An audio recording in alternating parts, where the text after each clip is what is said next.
Welcome to If I Could Say One More Thing, a podcast where stories explore the words left unspoken, the moments that linger, and the what-ifs that never quite fade.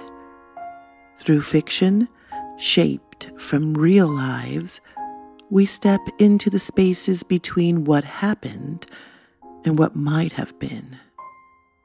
The names change, the ache underneath them doesn't. There's a word some of us have been quietly flinching at for years.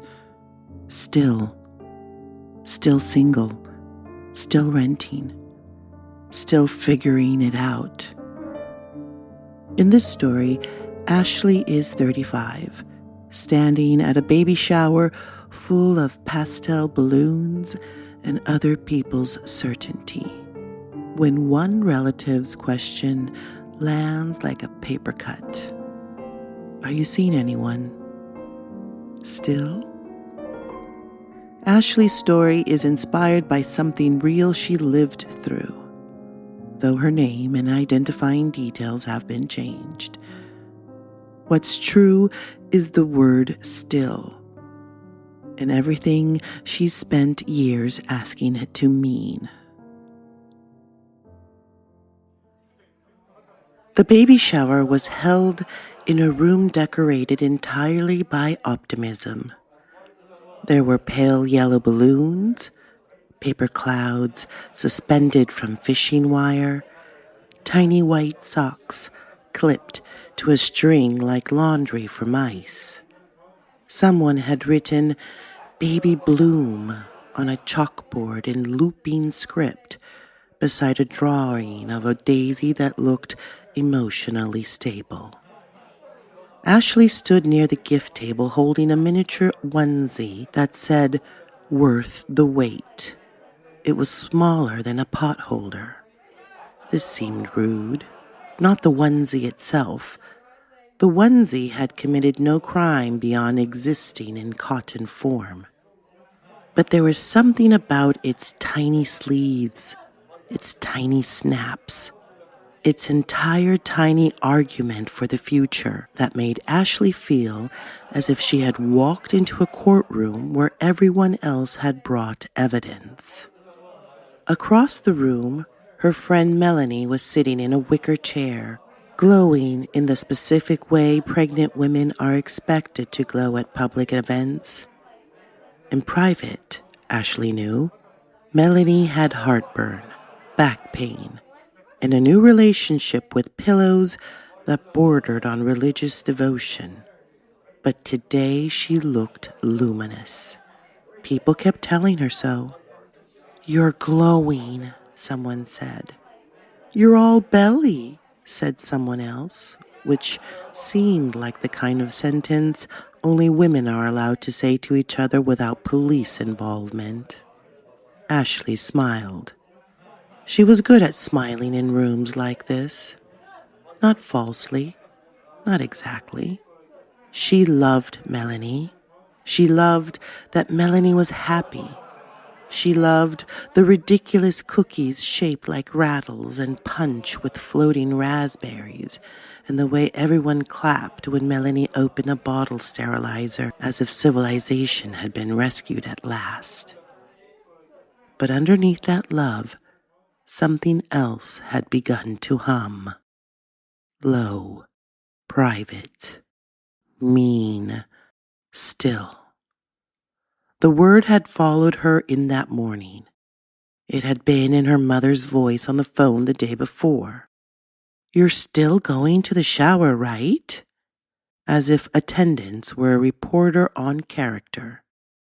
It had been in her co-worker's voice on Friday. "You're still in that apartment near Grant Avenue?" As if Ashley's one bedroom were a temporary rash she had failed to treat. It had been in her own voice while brushing mascara onto lashes that refused to cooperate. Still single, still renting, still not sure about children, still at the same job, though the company had changed its logo twice and called both changes a fresh beginning. Still not where she thought she'd be. That was the full sentence, really. The one beneath the others. The basement sentence. Ashley was 35 years old, which sounded both young and late, depending on who said it. In some rooms, 35 was nothing. In others, it came with a siren only women could hear. The games began after lunch. There was a quiz about baby animals. A baby goat was a kid, which everyone knew. A baby swan was a signet, which felt like showing off. A baby rabbit was apparently a kit, which Ashley found suspicious. If rabbits wanted to be taken seriously, they should choose one name and stick to it. Then came the advice cards. Each guest received a little square of paper that read, "Dear baby, my wish for you is..." Ashley stared at the blank line.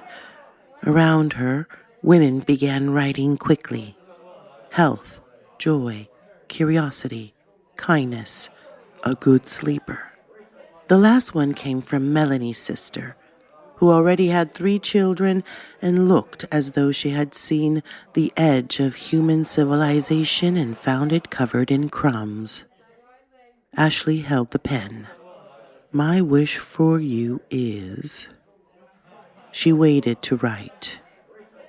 May no one make you feel late for your own life. But that seemed a bit heavy for a baby shower, where the emotional range was meant to stay somewhere between pastel and mildly tearful. So she wrote, May you trust the timing of your own heart. Then she immediately regretted it because it sounded like something printed on a mug sold near scented candles. She folded the card and placed it in the basket anyway. Near the dessert table, Melanie's aunt caught her by the elbow.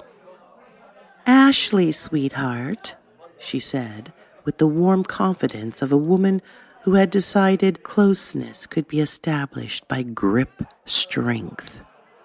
Are you seeing anyone? There it was. The question did not arrive armed. It wore perfume.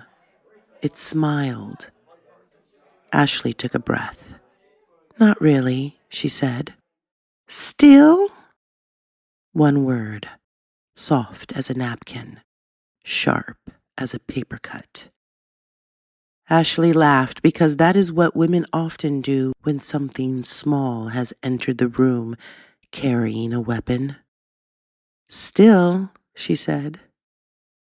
The aunt tilted her head with sympathy, which was worse than judgment. Judgment, at least, has the dignity of a position. Sympathy can feel like being wrapped in a damp towel. Well, the aunt said, patting her arm, you still have time. Ashley nodded. Of course, time. The thing everyone kept handing her like a coupon about to expire. She moved toward the window, carrying her paper plate of cake. Outside, the late afternoon had gone gold around the trees. Children from another party were running across the lawn with the joyful violence of small citizens who had recently consumed frosting. Inside, Melanie opened a gift.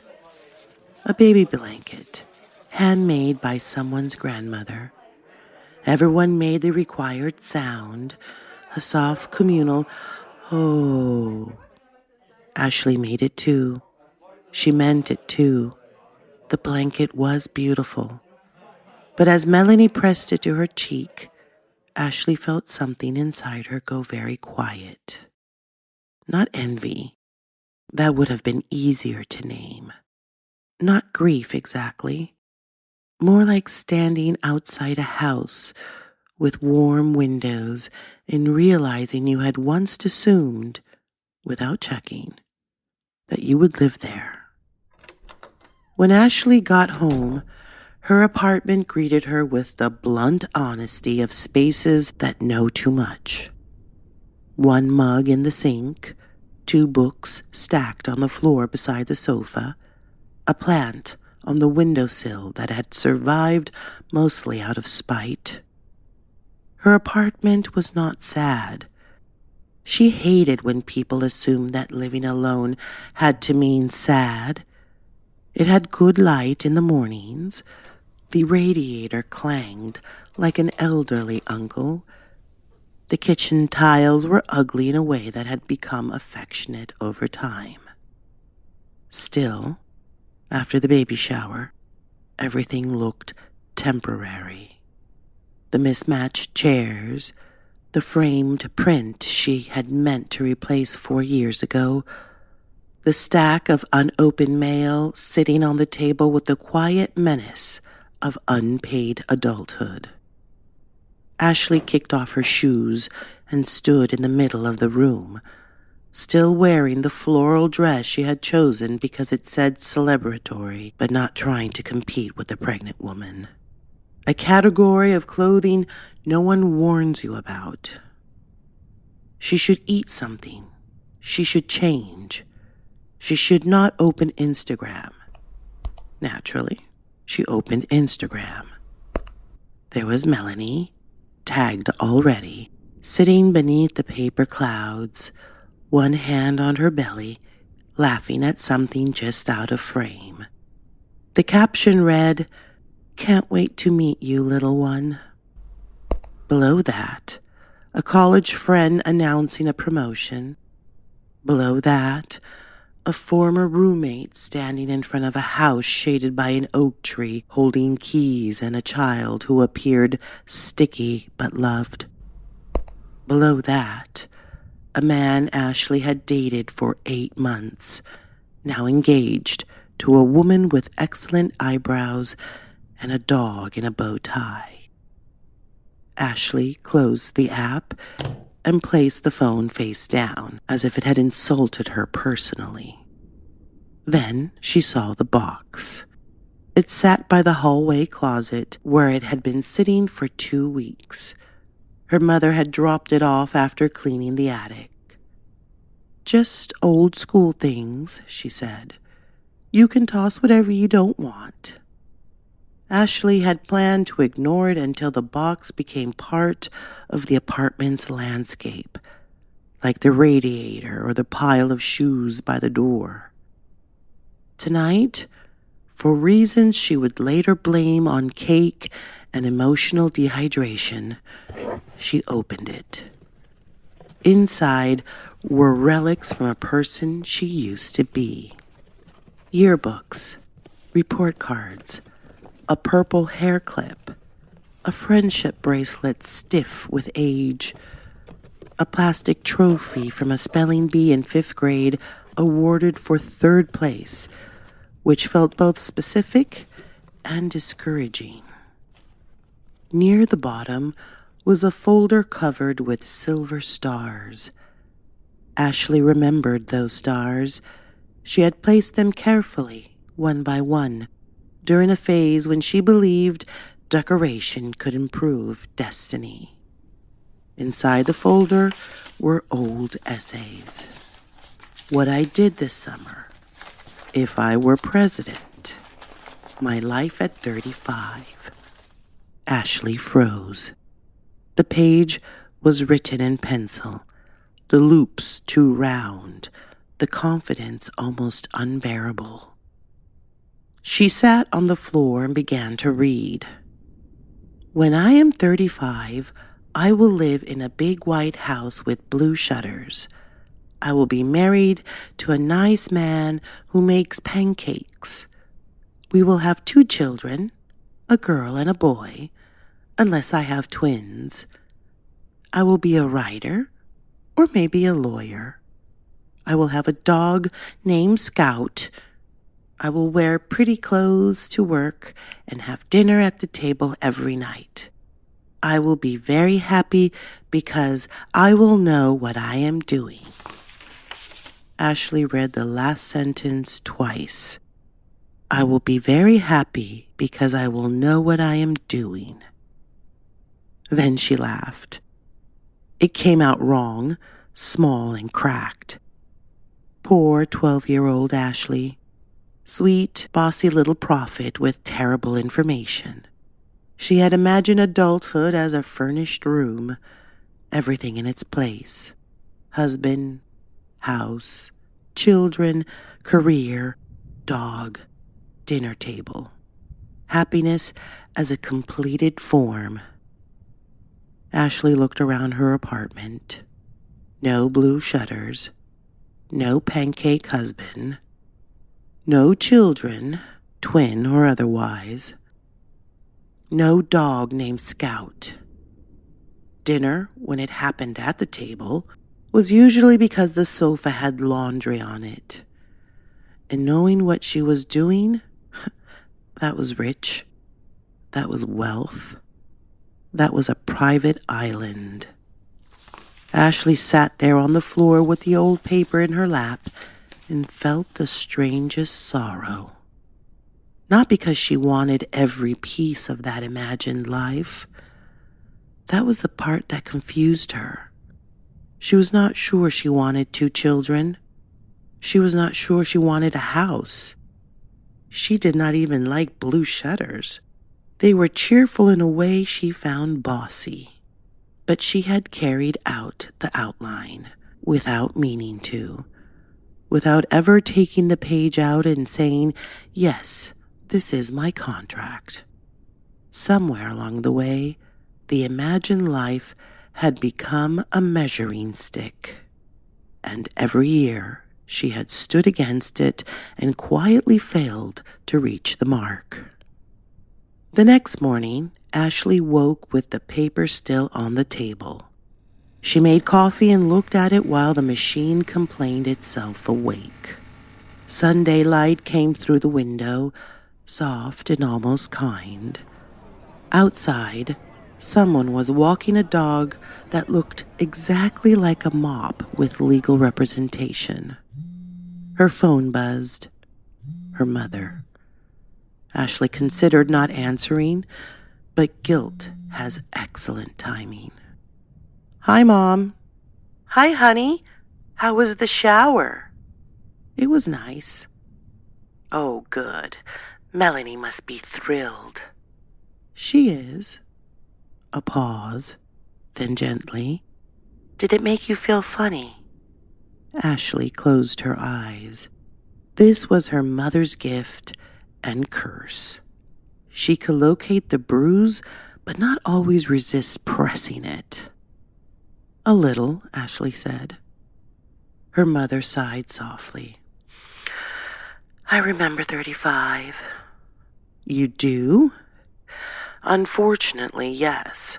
I had you and your brother by then, so people thought I was on schedule. But I wasn't. Not inside. Ashley looked at the old essay.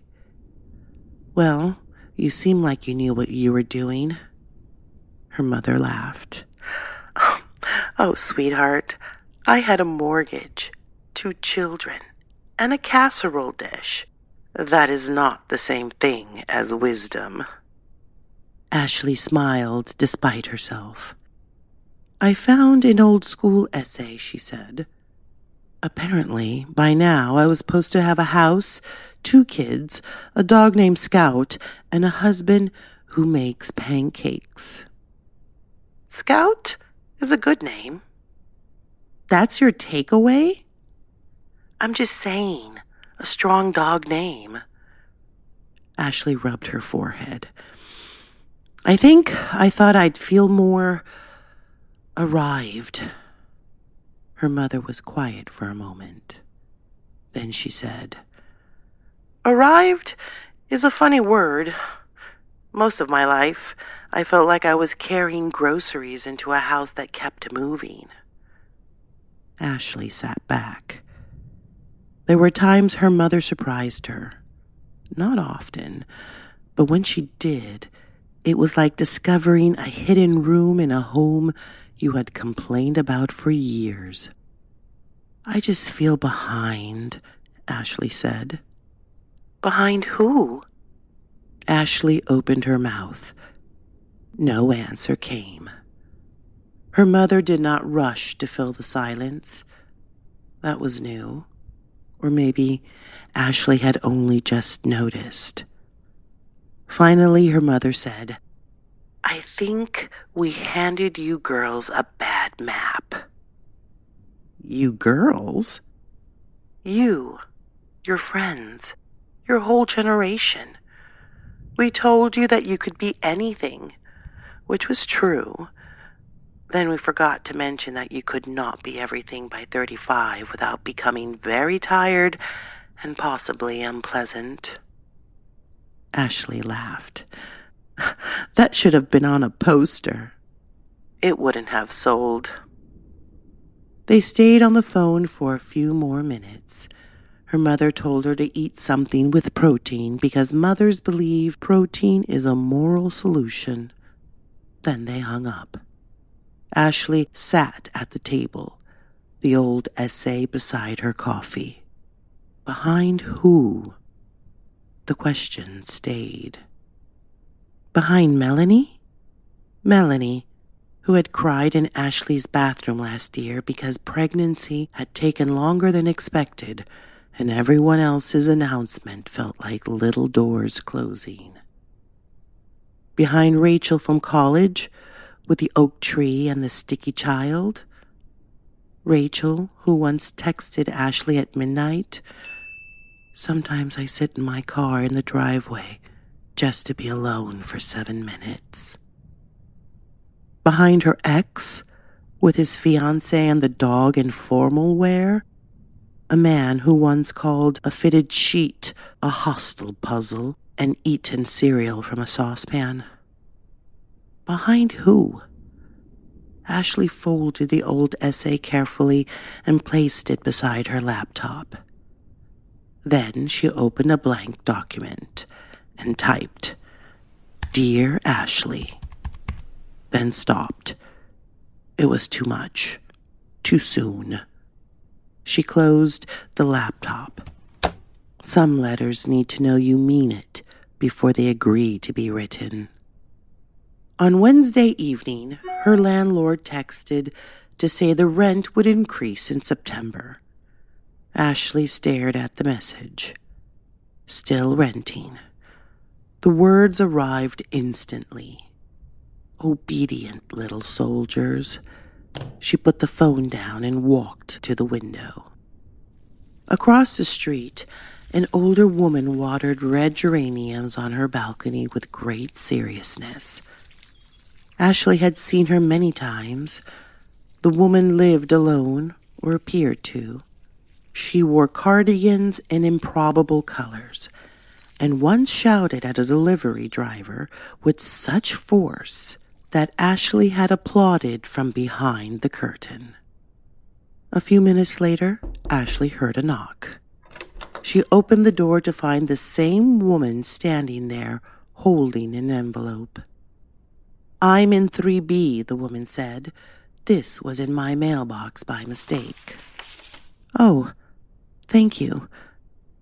The woman looked past her into the apartment. Not rudely, just with the efficient curiosity of age. "So you're the one with the plant that keeps dying." Ashley glanced at the windowsill. "That's rude, but fair." "It needs less water." "I keep thinking care means more." The woman gave a little shrug. "Common mistake." Ashley smiled. "I'm Ashley." "I know," the woman said. "Your mail comes to me when the postman gets lazy. I'm Donna." There was a brief silence. Then Donna nodded toward the plant. "You should cut back the dead parts. It will look worse first, then better." "That sounds like most things." Donna looked at her more closely. You all right? Ashley almost laughed. Apparently, everyone over 60 had been issued a license to ask direct questions. I'm fine, she said. Donna gave her a look. Ashley sighed. I went to a baby shower. Ah. That one syllable contained history, diagnosis, and possibly a cigarette. I'm 35, Ashley said, because apparently they were doing this in the hallway now. Congratulations. I don't know if it feels like congratulations. Donna leaned against the door frame. You know, when I was 35, I had just left my husband, quit teaching, and moved into an apartment with a leak in the ceiling and a neighbor who practiced trumpet badly. Ashley blinked. That sounds awful. It was, but the neighbor improved. Did everything work out? Donna laughed. That's a greedy question. Ashley laughed too. Donna's face softened. I never had children, she said. Not because I was against it. Not because I was for it. Life just kept being life. Then one day, people stopped asking. Was it that hard? Sometimes. Sometimes it was a relief. Often both before breakfast. Ashley held the envelope against her chest. I think I'm scared that I missed everything. Donna nodded. You probably did.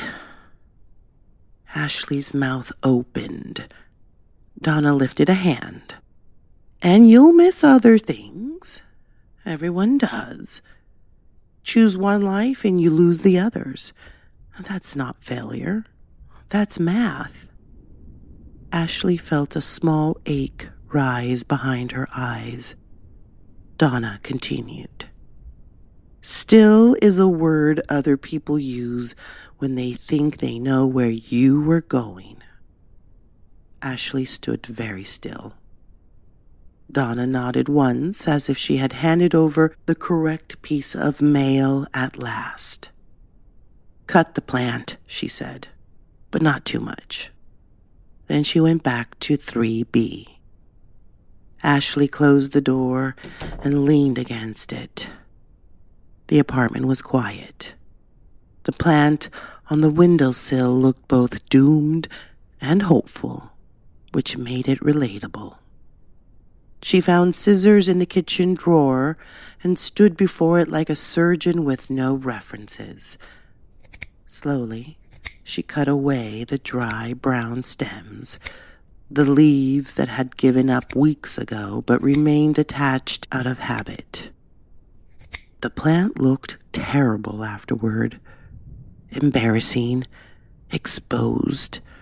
But underneath, near the base, there was a small green shoot she had not seen before. Ashley touched it gently. Less water, she thought. Cut back the dead parts. Common mistake.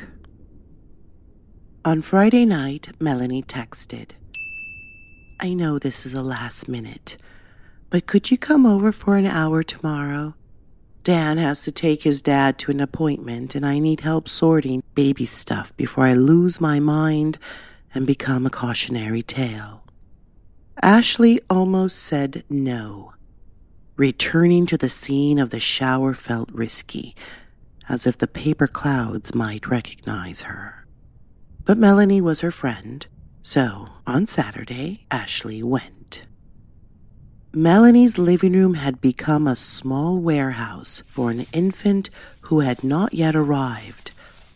They sorted in companionable quiet, socks by size, blankets by thickness, until, mid-fold, Melanie stopped and looked at Ashley. Did the baby shower hurt? Ashley's hands stilled. A little. I thought so. You were glowing too aggressively. It was hard on the civilians. Melanie smiled, then looked down at the blanket in her lap. I was scared the whole time. You? Yes, me. I kept thinking, everyone is so happy for me. And what if I'm not as good at this as they think? What if I love her and still miss who I was? What if I become someone's mother and disappear from myself? Ashley stared at her. The room rearranged itself around that truth. I don't know, Ashley said. I know. That's the trick. We all look like we got the part we auditioned for. Melanie's eyes filled. I wanted this so much, and I'm happy I am. But wanting something doesn't mean you aren't terrified when it arrives. Ashley moved closer and sat beside her. For a moment, neither of them spoke. Ashley reached out and took Melanie's hand.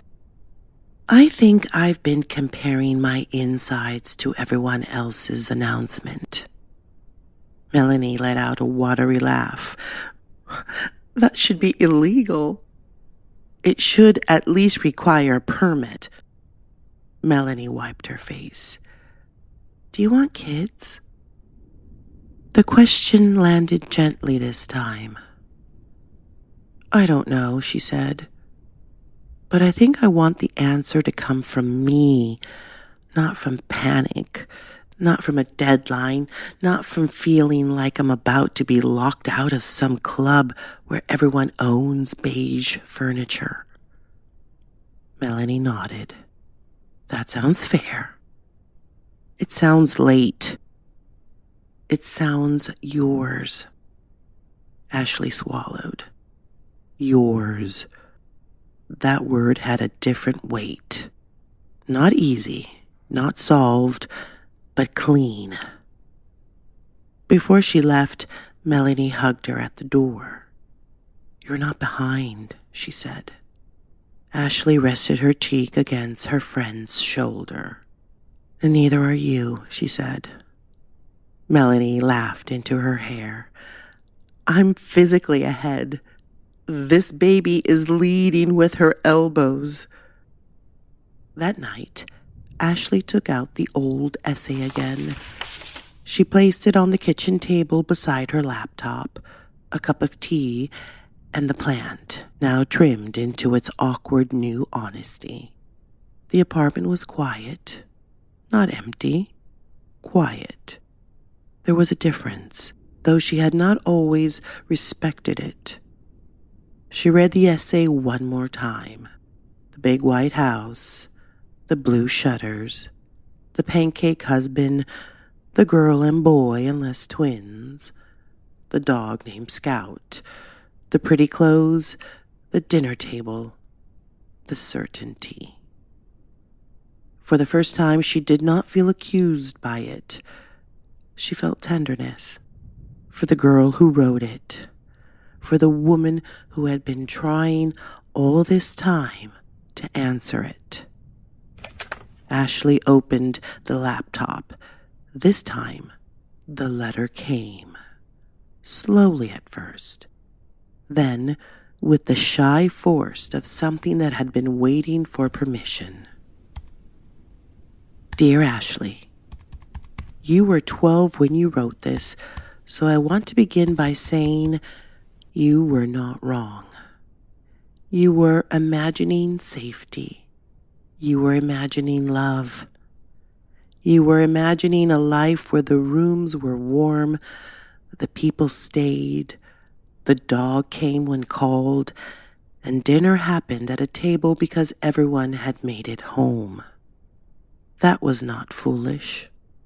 That was beautiful. You were wrong about the shutters, but only because you had not yet learned that blue shutters can look smug. You were wrong about the timing. Almost everyone is. You thought 35 would be a destination, some bright station where a conductor would step out and announce, "Here she is, fully formed, carrying the correct luggage." But 35 is not a station. It is weather. It is dishes. It is rent. It is waking up some mornings with a clear heart and other mornings with a heart like a drawer full of tangled necklaces. It is being happy for your friend and sad for yourself in the same breath. It is wondering whether you want children or whether you are afraid of being someone who didn't. It is learning that loneliness can visit any kind of life. So can joy. You should know this. There is no husband who makes pancakes. There was one for a while. He made excellent pancakes, but treated feelings like jury duty. There are no children, not now, maybe not ever. I know that may frighten you, but life does not always arrive in a row of seasons. Sometimes it is a field with paths you cannot see from the road, and I am trying to stop punishing myself for not walking the path you drew before me before you knew what a path could cost. There is an apartment with an ugly kitchen floor, a noisy radiator, and a plant that nearly died because I loved it too anxiously. There is a woman downstairs named Donna who gives advice like she is throwing stones into a pond. There is a life. It is not the one you pictured, but it is not nothing. Please hear that. It is not nothing. I have spent so many years using the word still as proof that I had not arrived.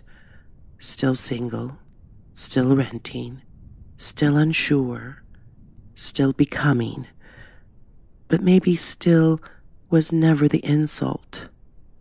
Maybe it was the mercy. Still here, still trying, still able to laugh at the wrong moment, still capable of wanting more without hating what I have, still allowed to change my mind, still allowed to begin again without calling the years before a waste.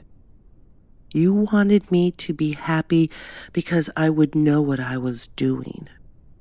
I need to tell you something, sweet girl. Most people do not know what they're doing. Some just have better lighting. Some have all the things you were promised. Rings, babies, houses that photograph well, and still stand in kitchens at midnight wondering why their own life feels unfamiliar. The point was never to know. The point was to live without making uncertainty a crime. So here's what I can promise you. I will keep the tenderness inside your dream. I will keep the table, but I will not keep the deadline. I will not keep standing beside other women's lives with a ruler in my hand. You were not wrong to dream. I was wrong to think I had failed you by becoming someone else. I am 35. I am not finished. I am not late. I am not early. I am here, and that counts. Love, Ashley. She read it back once, then again. There were sentences she would probably change later. Ashley was still Ashley. Even healing, she believed, deserved light editing. But she did not change the last line. I am here, and that counts. She printed the letter because some things need paper. Then she placed it behind the old essay in the Silver Star folder. Not to bury the girl, to keep her company. The next morning, Ashley woke early. Sunday again. The week had folded itself into a circle, but she had felt different inside it. Not transformed. That word was too large. She simply felt less accused by the morning. She made coffee, opened the window. The air came in cool and clean, carrying the smell of wet pavement and someone else's toast. Her phone sat on the table. She did not pick it up. Instead, she watered the plant lightly. Less this time. The green shoot near the base leaned toward the window, small and stubborn. Ashley smiled. Then she got dressed and walked to the bakery. On the way, she passed a couple pushing a stroller, a man jogging badly, a teenage girl walking with headphones on and a face full of private weather. An old dog sniffed a lamppost with scholarly dedication. Everyone, she thought, was on the way to something. Or away from something. Or standing in the middle, pretending to check a message while deciding whether to go on. At the bakery, she bought one croissant and, after a moment, a second. For someone? The woman behind the counter asked. Ashley smiled. Maybe. She took them home and knocked on Donna's door. Donna opened it, wearing a green cardigan and the expression of a person prepared to be inconvenienced. I brought breakfast, Ashley said. Donna looked at the bag. Is this gratitude or a cry for help? Possibly both. Good. Come in. Donna's apartment smelled like coffee, books, and geraniums. There were photographs on the wall, not many, but enough. Friends, a young Donna in a red coat, a man with kind eyes who may or may not have mattered in the way people expected. A child Ashley did not ask about. A dog that was definitely not named Scout. They sat at the small kitchen table. Donna cut the croissants in half with a knife that looked older than Ashley and more certain of itself.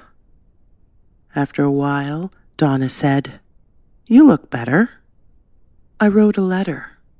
To whom? My 12-year-old self.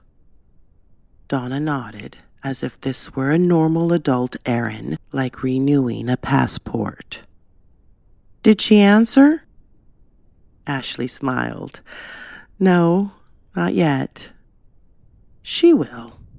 Children are rude that way. They take their time. They ate in a companionable silence. Outside, the city moved through its ordinary duties. Cars passed. Someone laughed on the sidewalk. A delivery van reversed with that repetitive beep that makes modern life feel like it is constantly apologizing in Morse code. Ashley thought of the baby shower, the onesie, the aunt, the word. Still. It would not vanish. She knew that. Words like that have long legs. It would show up again at weddings, holidays, office lunches, medical appointments, bank forms, family gatherings, and every social event where women are expected to present their lives in 3 cheerful bullet points. But it had changed ownership. That was something. Still did not have to mean late. Still could mean present, continuing, breathing, unclaimed by anyone else's clock. Later, when Ashley returned to her apartment, she took the Silver Star folder and placed it on the bookshelf, not hidden, not displayed. just there. A small archive of imagined futures and revised terms. Then she cleared the kitchen table. For dinner that night, she cooked pasta with garlic, olive oil, and something green. Because sometimes adulthood is just proving to yourself that you can make a meal without turning it into evidence. She set one place. Then, after a moment, she set the folded letter beside the plate. Not as company, as witness. The room filled with the smell of heat and salt and ordinary survival. Ashley sat down. She ate slowly. The apartment did not become a house. The table did not fill with children. No one walked in carrying pancakes. No dog scratched at the door. Still, there she was, not waiting to begin, not failing to arrive, living. And for the first time in a long time, that felt less like an explanation and more like an answer.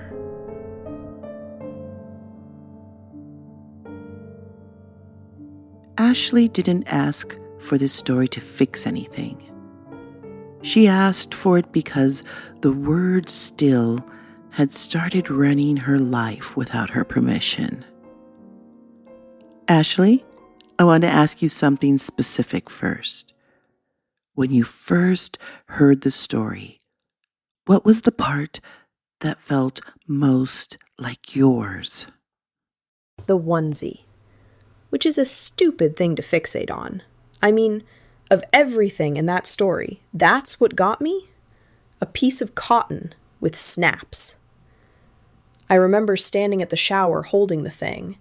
It said, "Worth the wait," and I wanted to put it down very calmly and go stand outside for a minute. Not because I wasn't happy for Melanie, I was, but the phrase felt aimed at me. Which it wasn't. It's a onesie. It doesn't know anything. I hated that I could be happy for her and feel this small, ugly pinch at the same time. I didn't think I was that person. I was, though. A little. The story got that part right, I think. That those two things can happen in the same 5 minutes. You know, the word still carries so much weight in the story. Did you realize at the time how often you were using it against yourself? No, not even a little. I thought I was just stating facts. Still single, still renting, still not sure about kids. It felt neutral, like I was giving someone a weather report. It wasn't neutral. I don't know when it stopped being neutral. I just know that at some point, "You still have time" started sounding like an accusation wearing a nice coat. And the worst part is, people meant it kindly. Most of them. If someone had actually been mean to me, I think I could have handled it better. I'd have gone home, eaten crackers over the sink, called them a name, moved on. But it was always kindness. So I just sort of absorbed it. The story includes the old school essay, My Life at 35. Was there really something like that? There was. Not word for word. I wasn't that literary at 12. I think I actually wrote "nice husband," which tells you nothing. Nice how? Nice to waiters? But yeah, I found an old assignment. Not titled exactly that, something close. House, husband, kids, dog, a table where people came home. The table part got me more than I expected. It wasn't fame or money or some big life. It was just people showing up.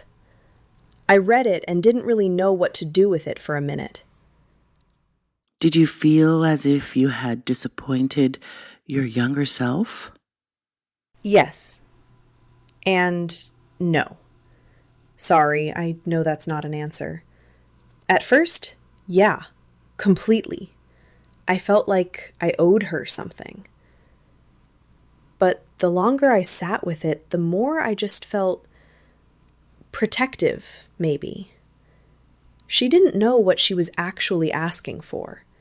She didn't know you could get the thing and still feel lonely, or not get it and still be okay.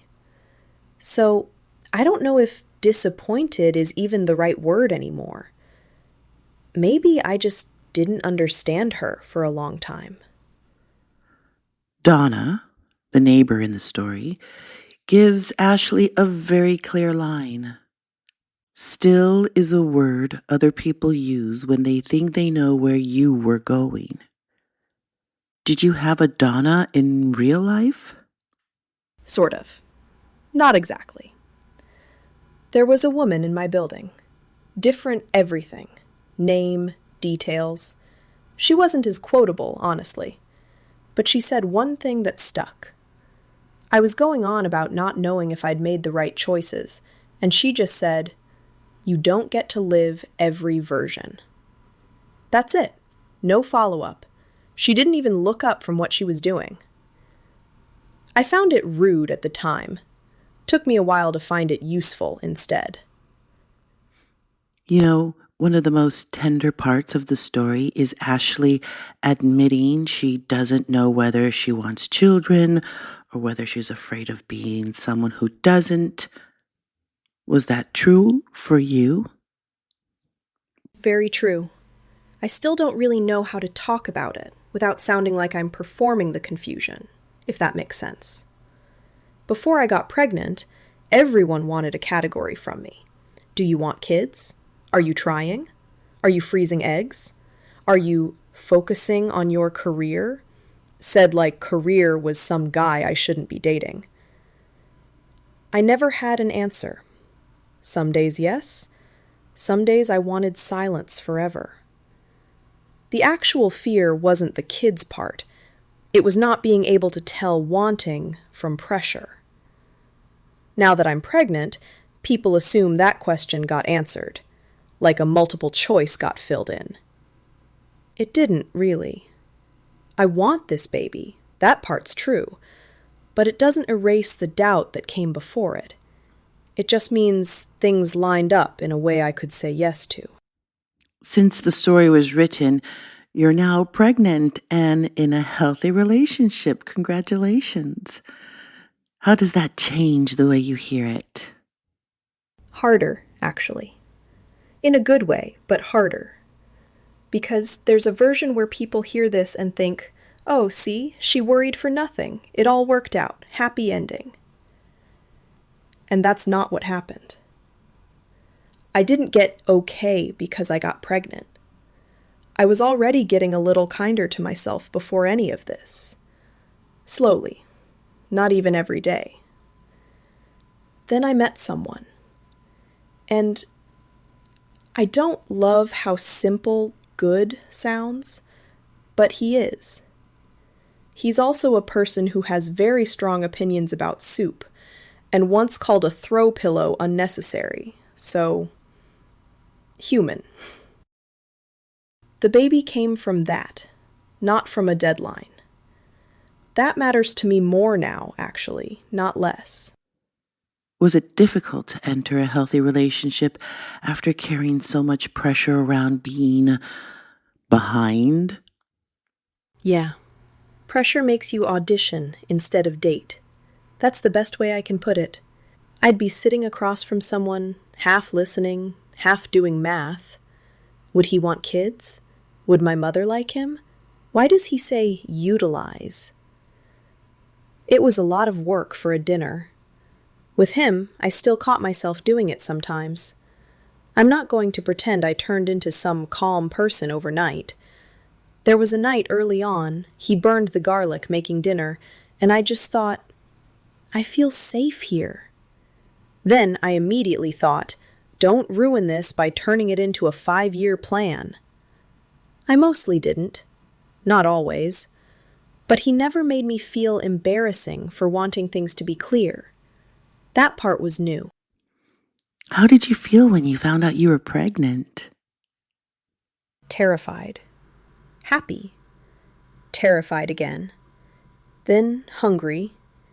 Then suspicious of the hunger. Then I cried at a dog commercial, so very composed overall.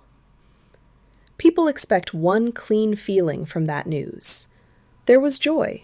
There's still joy. But there was fear sitting right next to it. I'd spent so long trying to separate what I wanted from what I thought I was supposed to want. And then it wasn't theoretical anymore. I thought about that line from the story. May no one make you feel late for your own life. I just thought, let me remember that. Not even for me at that point. For the kid. Do you still relate to the version of yourself in the story, even though your life looks totally different now? Yeah, of course. She didn't go anywhere just because things changed. I still know her.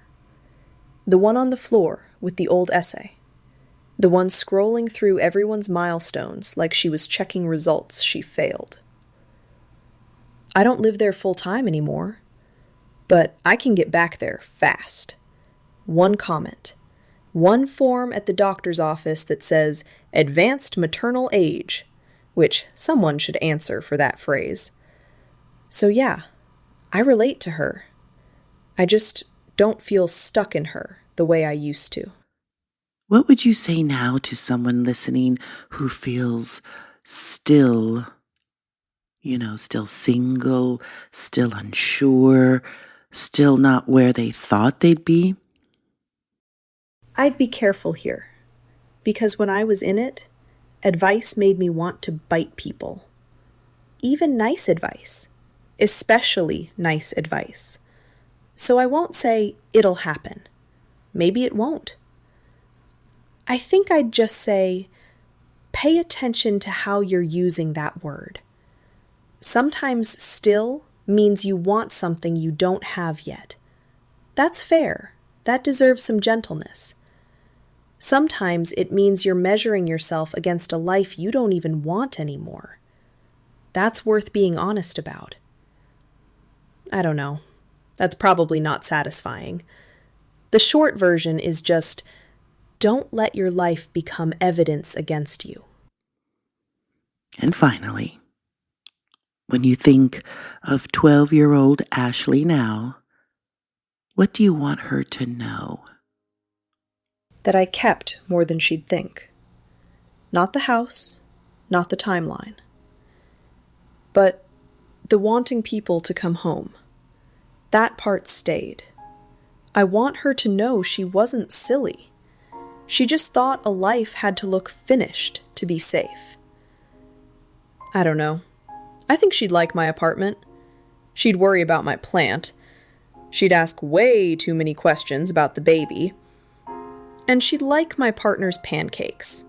He burns the first one almost every time and just eats it himself. Doesn't even mention it. I don't totally know why that gets me. I just don't want to pick it apart too much.